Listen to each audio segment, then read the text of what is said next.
So the specific kinds of things we're going to be looking at are what are called answering linear queries. So here's the setup, just to kind of encapsulate what we've said so far. So we've got some domain D, and we're going to think of, alternatively, think of X as either, a subset of D. Either a vector of length n in D, so a list of domain elements, or alternatively, I'll think of it as a subset of D. And when I think of it as a subset of D, in which items can appear multiple times, so a multiset in D, I'll actually sort of think of it rather as just a vector, a histogram with D entries that tell me, you know, how many times a particular item appears in X. Okay. All right. So, and we're going to be looking at linear queries. So a linear query Q is just a function from the domain to 0, 1.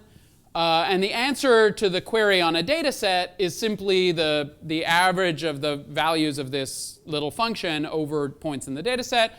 Or algebraically, we can just write it as an inner product of a query vector and X normalized by n. Okay, and when we say counting query, that's the special case where the entries are either this Q is actually a predicate and not an arbitrary function into the interval 0, 1. All right, so now our basic question is going to be the following. Given a collection Q of queries, to what extent can we simultaneously release an approximation to all approximate answers to all of the questions in Q?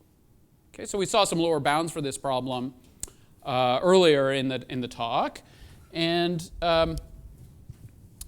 we also saw some like upper bounds and lower bounds. Also, we also saw some upper bounds. So let's try and answer this. So one is we can use noise addition. Yeah.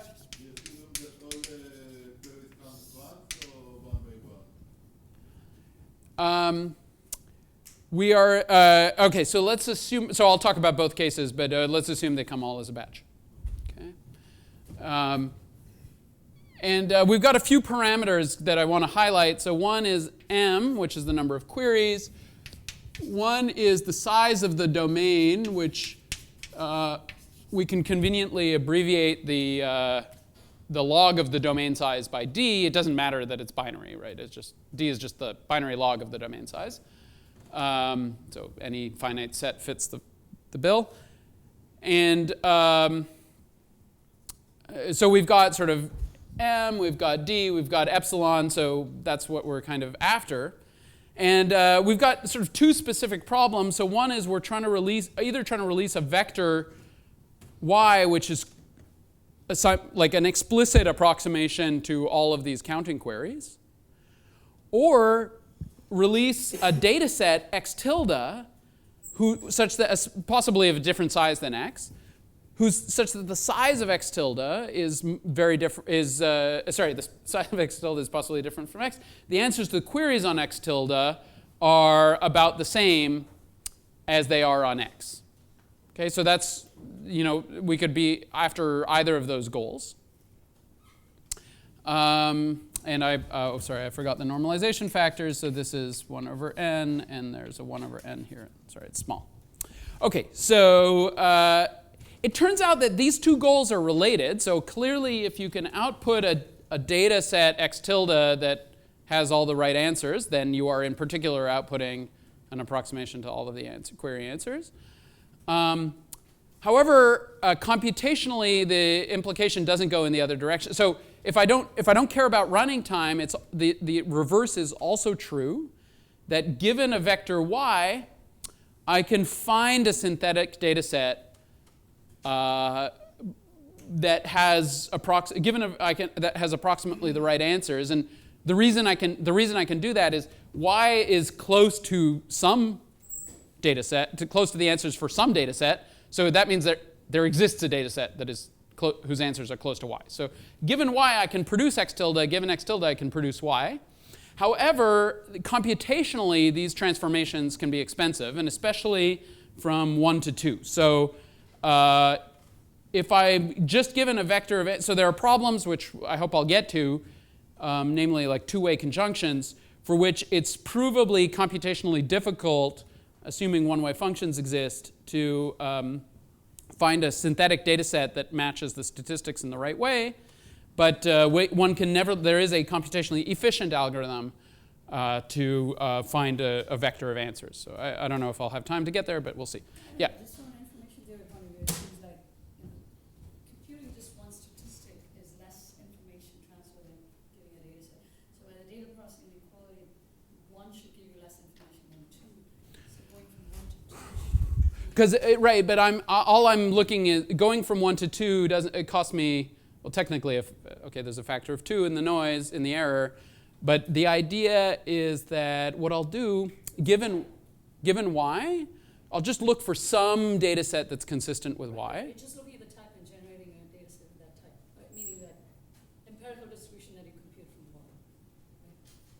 y. Right, and the kind of important point is there is an empirical distribution that whose outputs, query answers approximately match y, because the true data set satisfies that. Okay, so in general, there might not be, there may not be a solution x tilde that is close to y, but in this particular, if y satisfies the first guarantee, then such a solution exists, so you can find one. Okay. So I'm not sure if that, I skipped a couple of steps there, but yeah, these problems are information theoretically essentially equivalent, but computationally very different. Do you need large n to get a good? No, it's what I said is for. Well, okay, you need large n to solve either of these problems, and that's what we'll talk about. So the problem I want to address is how much data do we need to solve, as a function of this set of queries, how much data are we going to need in order to solve these problems accurately and differentially privately? Okay. And now there's a third option, which is a succinct data structure from which you could compute one. Yeah, that's true.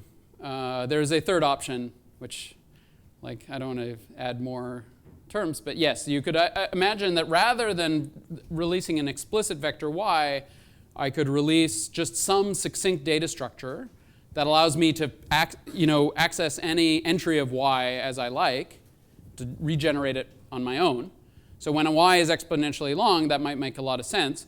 In particular, if I've got a small x tilde, then that satisfies the requirements, but not in some cases, in some cases where synthetic data is hard to generate, it's still possible to generate such a succinct data structure. And I'm not going to talk about that distinction.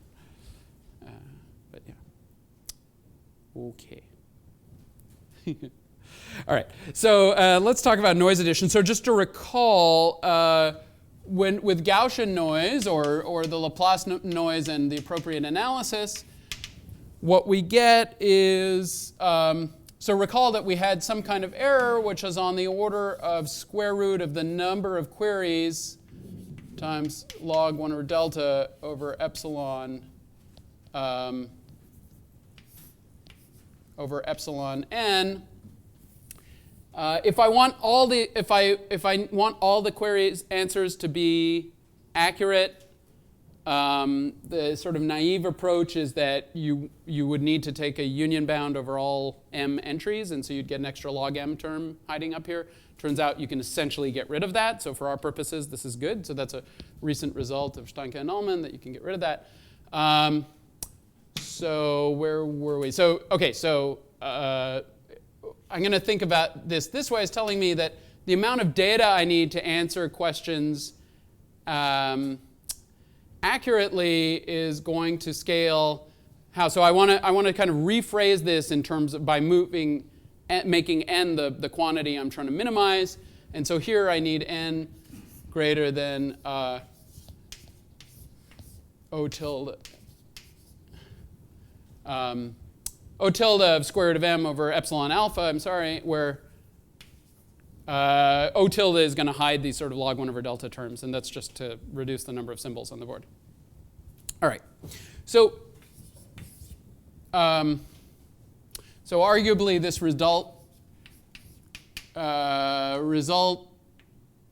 precedes differential privacy in that it was present in the paper of Denour and Nissim in some form. And also Cynthia Dwork was involved in that particular part of that paper. All right, so okay, so the next sort of entry in our contestant list is an algorithm that's come to be called the small database algorithm.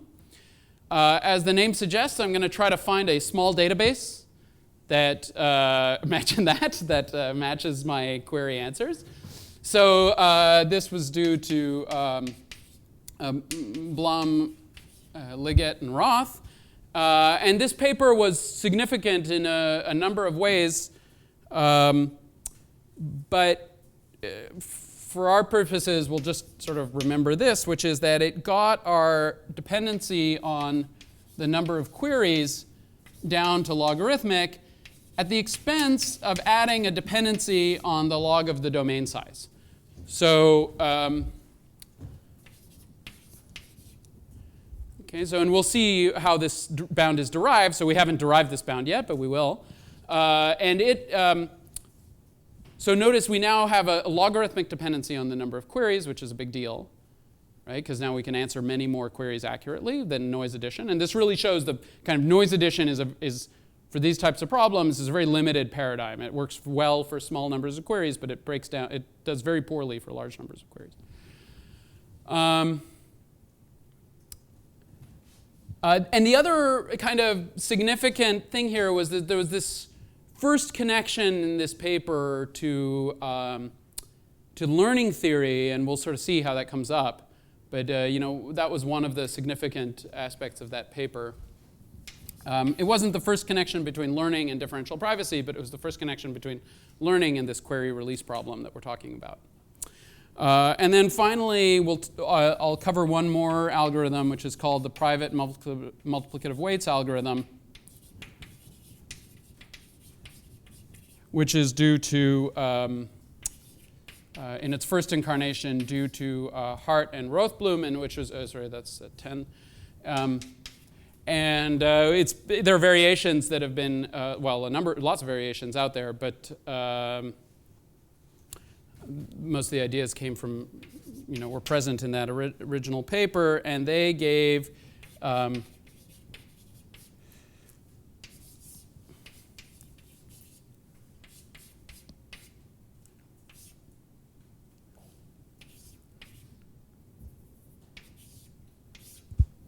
should be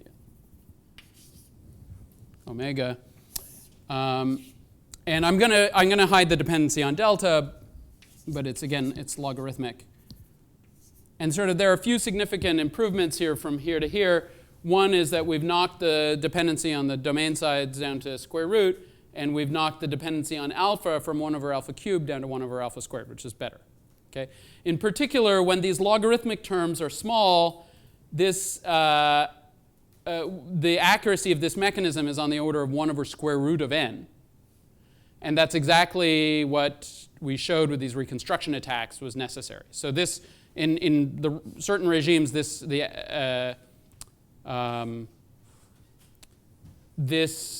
approaches the lower bound implied by that de Nordnisium attack that we discussed earlier. Okay.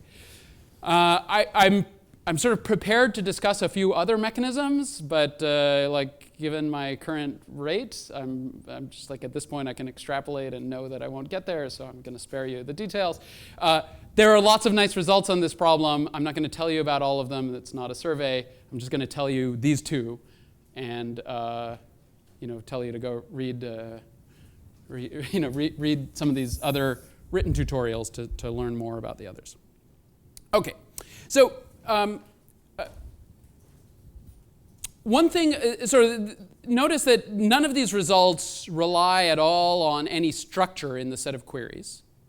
Okay, all we're talking about is the number of queries. Okay, it turns out that you can also say a lot based on the structure of this set of queries, although that part is much less well understood, I would say, on the whole. So there are various regimes where we understand key properties of this query set that play a role, things like VC dimension and discrepancy, but we don't really have a totally clear picture of that, and if I had time I would try to make that explicit, but I won't. All right, so noise addition we've also already talked about, so let's talk about the small dB approach. So, let's look at this, this problem number 2, and we'll sort of take the perspective of a few years and make it sound obvious. But if I think of this as the problem I'm trying to solve, then the natural way to think about it is this some sort of approximate argmax problem where I want to think of x tilde as the thing I'm searching for, and I'm trying to minimize some particular score function which is given by my error, right? So let's fix a size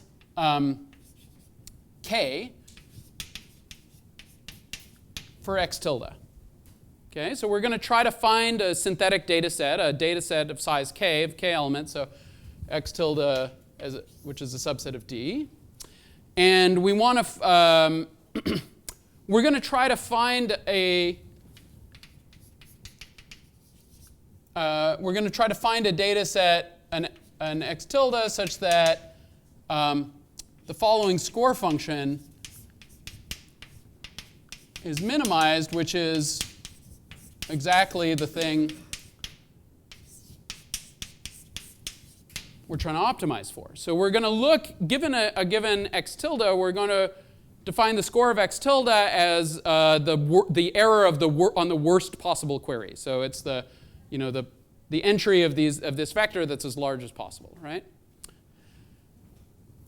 Okay, so what's the sensitivity of this score? So let's call that, so the sensitivity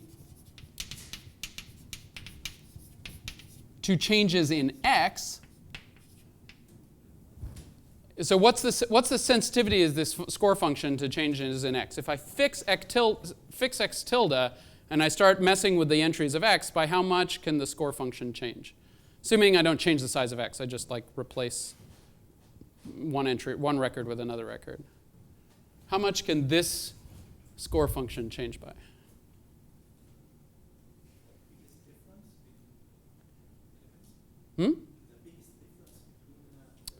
Right. So how are these? So let's look at a particular entry. A particular entry of this vector is one of these things, right? So if I look at the change in q of x, I'm changing one entry of x, right? So that means I'm changing one term in this sum. This term is bounded between 0 and 1. So basically, when I change x, this entire vector, all of the entries can change by at most 1. Okay, and so the normalized, it's going to be 1 over n. Okay, so even though it's this kind of big complicated thing, it actually doesn't, the score function we care about doesn't change very much. All right, so we're going to try to apply, so the natural thing to do is to use sort of this exponential mechanism we talked about earlier and try to select a data set this way. And there are kind of two competing things going on. First of all, if I make k too big, I'm selecting from a much larger set of things. So remember we described y was the set of data sets. So this is the set of candidate data sets. So that's at size at most k. So this y has size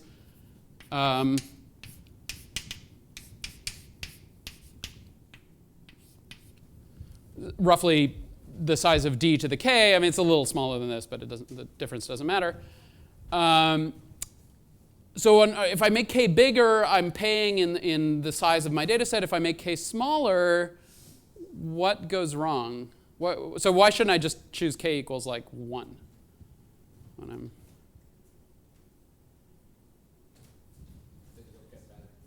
I'll get bad accuracy. Why is that? Well, so I need there, if I'm doing this approximate argmax, I need there to exist somewhere out there a good data set to find, right?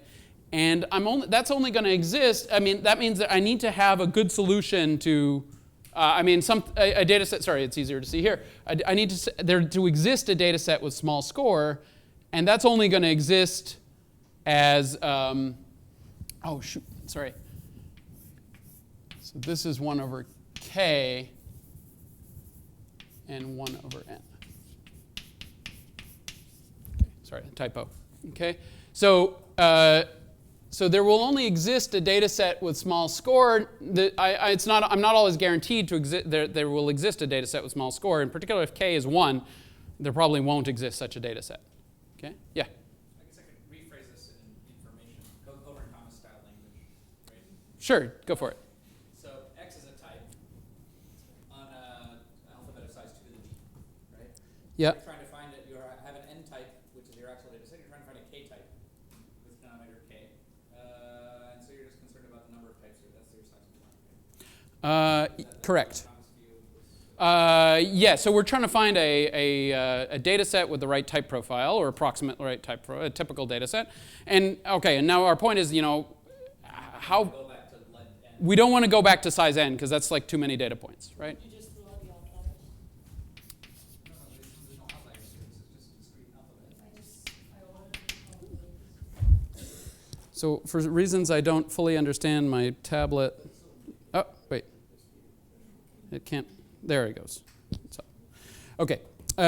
So let's define good sub k, k comma alpha to be the set of x tilde that, let's use a different variable name. So the set of y such the size of y is at most k, and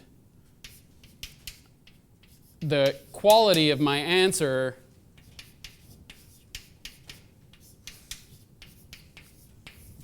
is at most alpha. The error of my answer is at most alpha. So for which k does such a good thing exist? Well, how could we find a good k? Well, one thing we could ask is, what happens if we just pick a random? What happens if we pick a random data set of the right size? So if I pick, if I select y uniformly at random,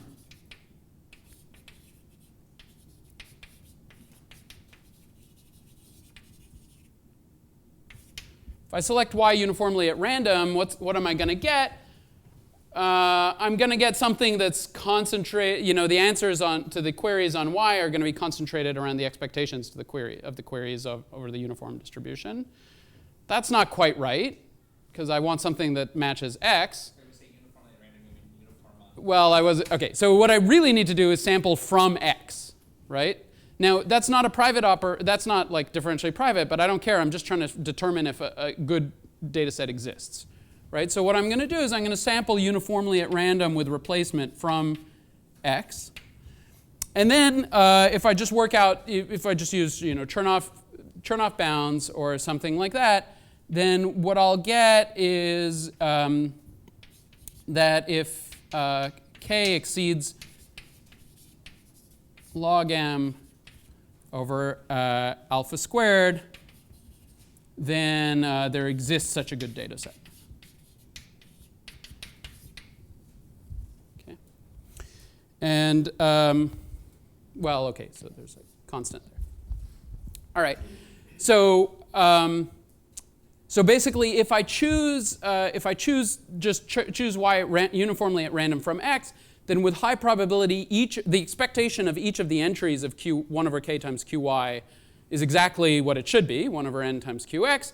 And the standard deviation is on the order of square root of k. And if I just sort of use binomial bounds on the binomial distribution, this is what I get. Okay, so the point is that because the tails of binomial are small, I get this logarithmic dependency on m. It takes a very small data set to find representative answers. Right, so now when I can use the exponential mechanism, if I combine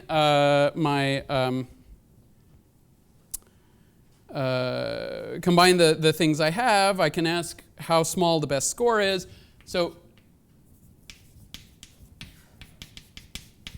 if we use the exponential mechanism to minimize, then what's our score now?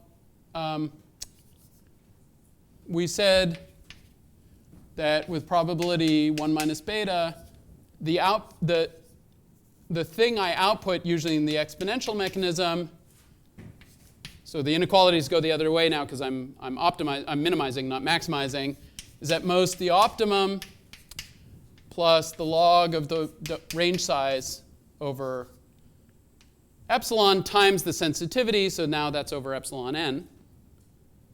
Okay? And so what do I get? So I know that the optimum, if I chose k the right way, the optimum is at most alpha. Well, yeah. And now if I choose k subject to this bound, this optimum is at most alpha. And if I look at the log of y, so that's k times the log of the domain size. So that turns out to be, so it's k, so that's log of m over alpha squared times log of d. So this is the log of the domain size over epsilon n. And then if I just optimize for alpha, what I get is, or rather if I set alpha to be the thing I want,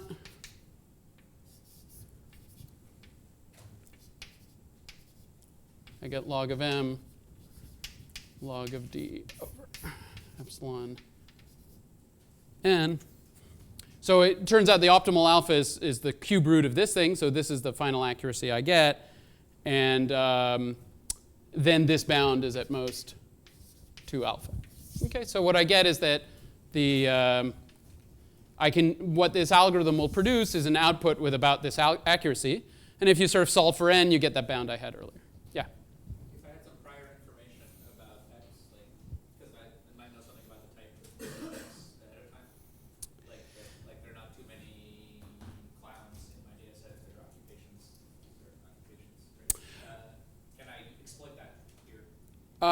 Yeah, okay, so what has been investigated is what about the structure of Q can I exploit? And there the answer is the VC dimension of this set of queries, or the fat shattering dimension for the linear query case, tells me how well this mechanism performs. Okay, so essentially essentially all that matters here, if you sort of look at the analysis, all that matters under what conditions can I find a good x, So a good x tilde. If I knew that my domain is not all of n to the d, but like a smaller. Right. If the domain is not all of n to d, but it's a subset, maybe you don't know what subset it is, but something like that, you might be able to take advantage of that. I guess when it comes to a k, do you think just like saying you get away with a much smaller? So I think probably the better way of saying it is that you'd want to use a different mechanism. Okay, not totally sure if somebody else has a better answer to this question, but I think the short answer is yes, you can take advantage of. The more information you have, the better you can do, basically. Maybe not. All right, so okay, so that's our first idea, and now so that's a nice application of the exponential mechanism. Our second idea is going to be another algorithm called the private multiplicative weights algorithm. And there, the idea in private multiplicative weights is in some sense to sort of take this idea one step further and explicitly think of our algorithm as trying to learn a concise representation of the underlying data set X. Okay? So what we're going to do is, for the private multiplicative weights algorithm, what we're going to try to do is we're going to try to learn a fractional data set, or rather a distribution over the data. So we're going to try and learn a fractional database. So think a distribution over the domain, such that which is close to x as measured by the set of queries we care about. Okay. So the algorithm where I'm about to describe is significant for a few reasons. First of all, it was reasonably efficient, although still runs in time proportional to the domain size. It sort of made more explicit this learning perspective, although that was present in some previous papers also. Maybe one of the kind of really nice things about it was that it allowed it works even if the queries come online. Okay, we're just going to see the offline version because we haven't. There's like one piece we're missing to do the online version. All right, so here's our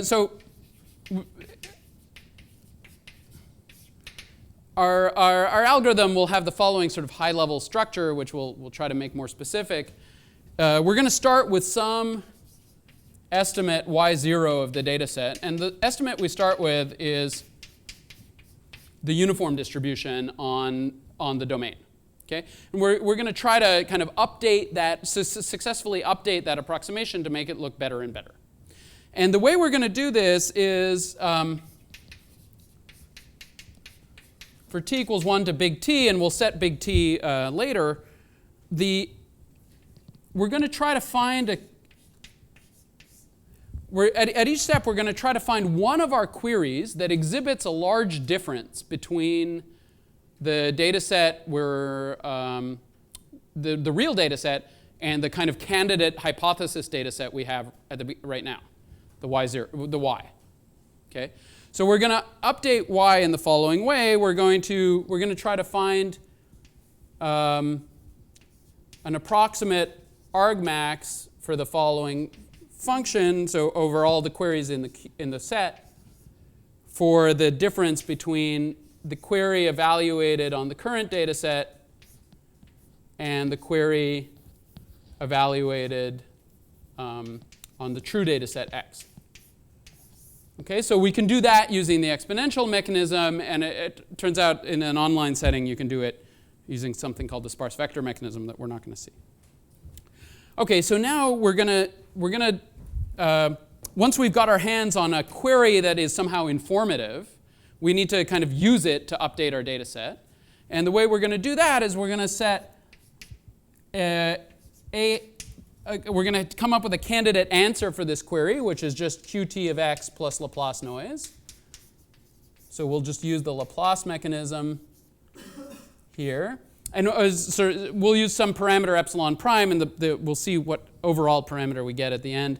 And also, when we do this approximation, we'll do it using the exponential mechanism with parameter epsilon prime. And OK, so now we've got this sort of candidate answer, and we want to update our data set. And the way we're going to do that is by using this idea called multiplicative weights. So this is sort of our update function. So the update is something that depends on our previous data set. It depends on qt, and it depends on our candidate answer. And what this function looks like is that if my candidate answer is sufficiently different from, call it alpha over 2, if my candidate answer is sufficiently different from the answer my current data set provides, then I will update in the following way. I will take the vector of logarithms of yt to be the vector of logarithms of yt minus 1 plus alpha over some constant. The exact constant isn't important here, times this query that I'm trying to use for my update. Okay. So to make that more explicit, what are we doing? We're looking at, so just equivalently, yt plus 1 is equal to yt times, times, I missed one bit here. So times the sine of at hat minus my current answer. Okay, so if my current answer is too low, is sort of too low, I'm going to push my data set in the direction of qt. If my current answer is too high, I'm going to push my data set away from qt. So I'm going to add a minus sign. Okay, so here I'm going to have depending on which direction I should be going, I'm going to adjust my data set by QT.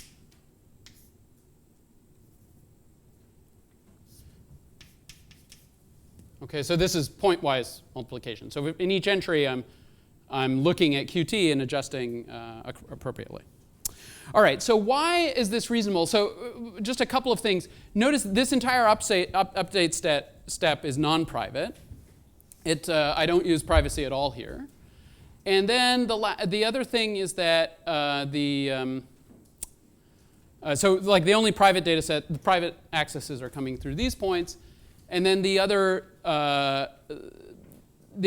thing is that I'm only making an update when there exists out there to find a sufficiently informative query. If there's no informative query, I'm not going to make an update.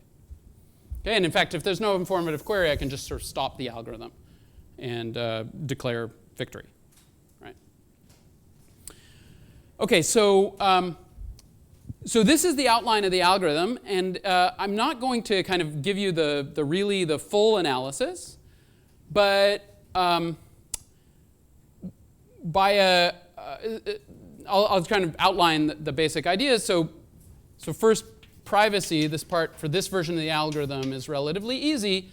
So the cost in privacy is going to be sort of something like 2 epsilon prime at each round, because I'm doing 2 differentially private accesses to the data. And then the number of executions is t. So the number of rounds is at most this big T. And we said before that that's going to cost us something like square root of t log 1 over delta in my privacy. So my final privacy guarantee is going to be this, where so I'm going to get epsilon delta privacy with this notion of this epsilon. And again, the reason I get this square root of t is that sort of stronger version of composition due to Dwork, Rothblum, and Vedant that we mentioned earlier in the talk. Okay, so that's our privacy is just the fact that we're only ever touching the data through these 2 differentially private interfaces. Okay. So in particular, if you have a programming language or a programming kind of environment that offers you these 2 interfaces, then you can implement both of the algorithms we've been discussing. And then in terms of utility, so this multiplicative, this is called an instance of what's called the multiplicative weights algorithm that is used a lot in learning and in various contexts. And as is sort of always the case with this framework, we're going to use a potential argument, and the potential function we're going to use is the divergence between the thing we're trying to approximate and the thing we have. Sorry, the other way around. The thing we have and the thing we're trying to approximate. Yeah? Just to go over and emphasize again, this is No, like a random process. It's sort of like a random process on the simplex. This is a random process. Yeah. So the right way to think about this is that, well, random process is not the right way to think about it. Gradient descent is the right way to think about it. So this is gradient descent, if you will, where you're modifying the logarithms, which is kind of weird looking. So it's an instance of what's called mirror descent, which is a generalization of gradient descent, and this is the kind of L1 norm generalization of gradient descent. Gradient descent naturally lives in L2. This multiplicative weights is the L1, and there are things for p from 1 to 2 also. We're totally not going to go there. All right. So the only kind of thing that I'm going to use as a black box that I'm not going to actually do the calculation for is that every time you do an update, this KL divergence drops by at least alpha squared. Okay, so this is a totally kind of standard calculation, but basically it comes from the fact that we've got a query where the answer changes by at least some function of alpha, and then you choose this constant here to optimize this. Okay, so what does this mean? It means that the KL divergence between the data set and the thing you're after will go down, right? And in fact, how large can the KL divergence be at the beginning? Well, phi 0 is just equal to, or at most, the log of the data set size. Okay? So where I start is, so that, like, if I think of these as distributions, their entropies aren't like bounded by the support size that they live in, right? So they live on a domain of size D. And so what this means is that the number of iterations that I can possibly actually make meaningful updates in is order of the log of the domain size over alpha squared. Okay. So why does that help me? Like, why does that basically solve my problem? Well, now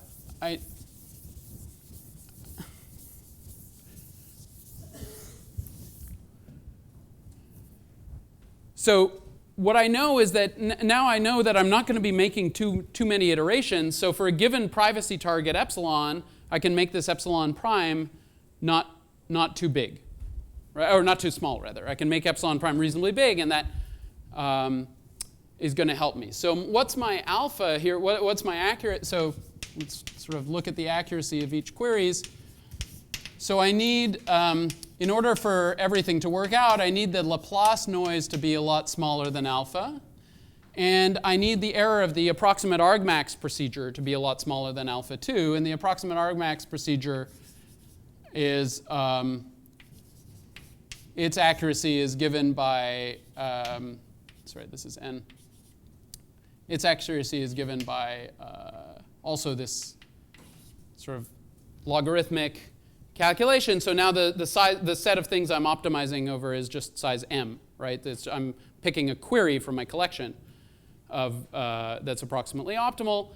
And so if I kind of just put these pieces together, I can try to get like my final bound. And I'm sorry, my like tablet kind of died on me, so I'm for this last calculation I'm kind of going without notes, but it's pretty simple.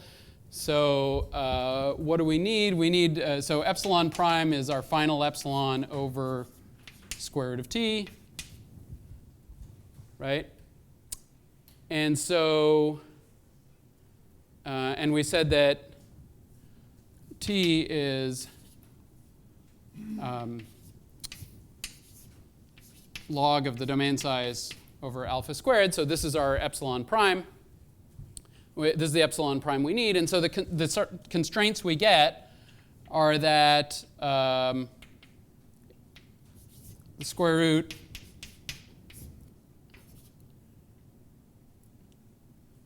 so we need one of, so this is n epsilon alpha has to be at most alpha.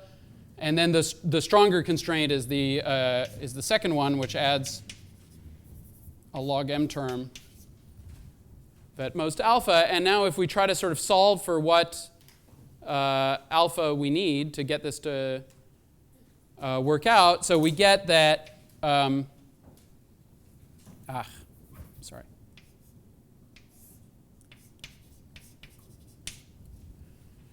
If we solve for n, more likely to correspond to what we wanted to do, so this is log of m square root of log of d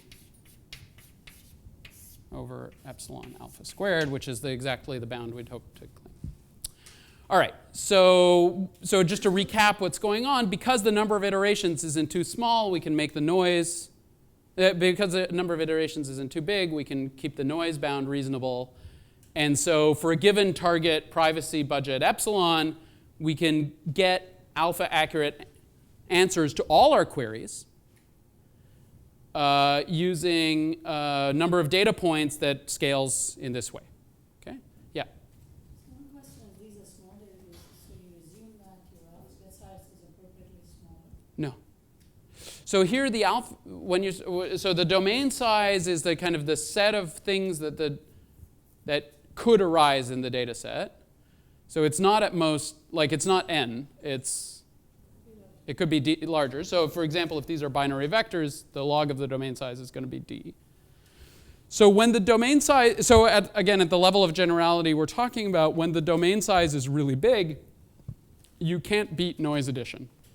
And that's you can't get when the domain size is really large, you can't get away from this sort of polynomial dependence on either the number of queries or the log of the domain size. The question is, can you really empirically estimate your distribution when the alphabet size is so large compared to your data? Yes, that's the amazing thing. So like one thing that should be clear is that so let's look. I'm sort of trying to estimate this empirical distribution with this YT. The number of updates I'm making is compared to the domain size I'm looking at. The number of updates I'm making is logarithmic, okay? And the amount of data I need is square root of the log of the domain size. So this is way less data than I would need to reliably estimate the empirical distribution. However, it is enough data to get for there to exist out there a small data set. And in fact, if you sort of compare to the bound we had over here of 3 over alpha squared, which is the sort of the bound on the size of minimal size of a data set that's needed to, well, okay, it isn't, I proved only an upper bound. It turns out there's a lower bound too. This is the size of a data set that's needed in general to approximate a set of M queries. What we're getting to is basically very close to that optimal size, right? So when the domain is reasonable. So, this is not approximating the empirical distribution directly. It's doing something much more clever and really taking advantage of the fact that we're just looking for answers to a set of queries and not to the whole data set. If you want, as we said, if you want to be able to really approximate like all possible queries on the data set to high accuracy or any reasonable accuracy, you're basically releasing the data.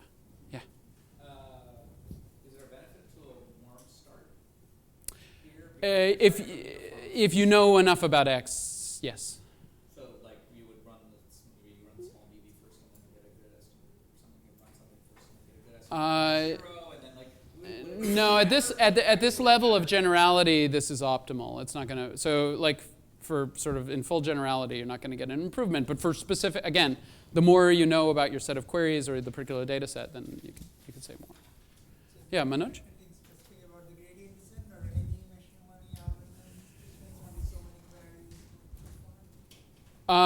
Yes, actually. So that was nicely worked out in a paper of Moritz Hart and Aaron Roth and John Ullman.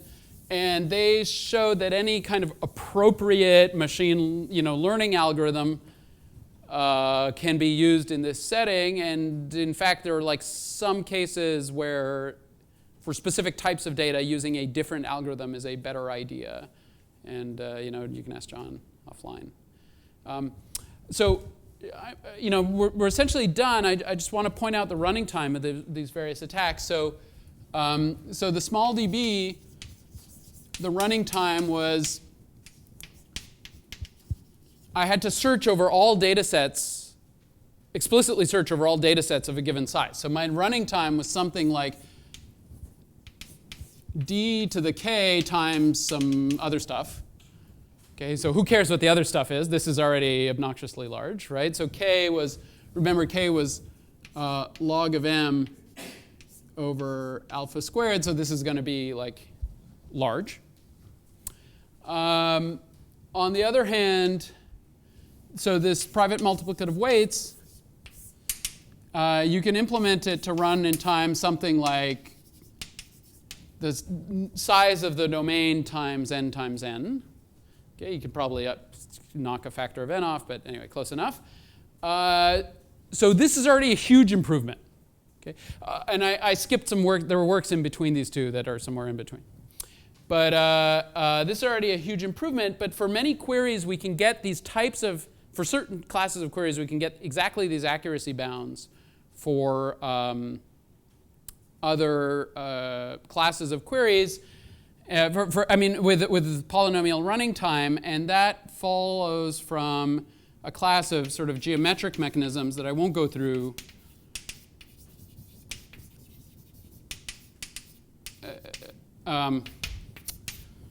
that Sasha Nikolov will talk about, I think, on Friday, or maybe not, but yeah, he's giving me a thumbs up, so I don't have to talk about that. Great, because I'm out of time. And then for the classes of point, what are called, so for what we've been calling histograms, and what you might know as range queries, or what are called threshold functions.